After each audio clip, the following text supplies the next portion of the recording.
Hello and welcome to the fifth part of this series where we cover the mechanics of bosses in the main game of Kingdom Hearts 1 Final Mix. If you missed a previous boss or would like to see a future boss you may be struggling with, there is a playlist of all these videos on my channel.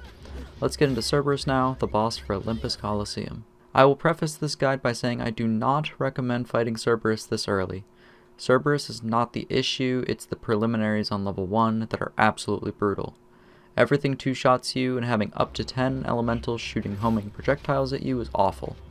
I'd recommend skipping preliminaries until after Agrabah so you have some tier 2 magics. If you really want to make it easy, wait until after Atlantica so you have Thundara. But that is several worlds away. Okay, Cerberus is one of my favorite bosses. He is really cool to fight because, unlike behemoths, he can actually be air comboed reasonably and is faster paced. Cerberus will start off by shooting big fireballs out of his mouth. These do attempt to home in on you, but you need to be a significant distance away for these to pose any threat. You can parry these back at him for decent damage, so that's an option if you're feeling fancy.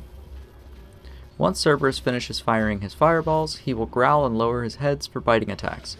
The easiest way to get lots of damage and remain somewhat safe is to combo Cerberus's far right head, our left if we are facing him.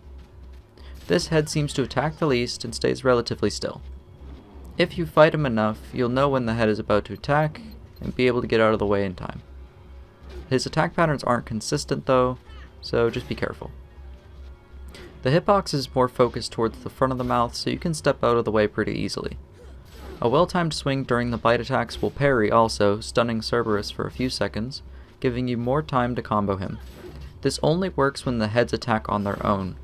They have one joint attack that can be parried but does not stun. After this attack, Cerberus will rear up on his hind legs and slam down. This will obviously hurt if you get hit, so jump over the shockwave. You can force Cerberus to end the bite attack by creating enough distance between you two. He will do this ground slam if you do that. Phase 2 begins just above 1 bar of health remaining.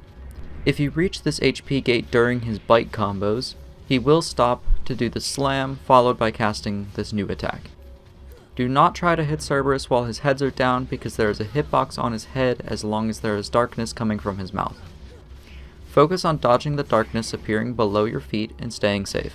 The easiest way to dodge these attacks is to jump around like a maniac. He will do this attack 2 times. His pattern is spit darkness, fireballs, spit darkness, walk around without attacking. After this pattern, he will go back to the bite attacks. That is about it for Cerberus. He honestly isn't a difficult fight if you take things slow and know when to attack. It's only a dangerous fight when you are overly greedy. I hoped this helped, and I'll see you for Pod Centipede.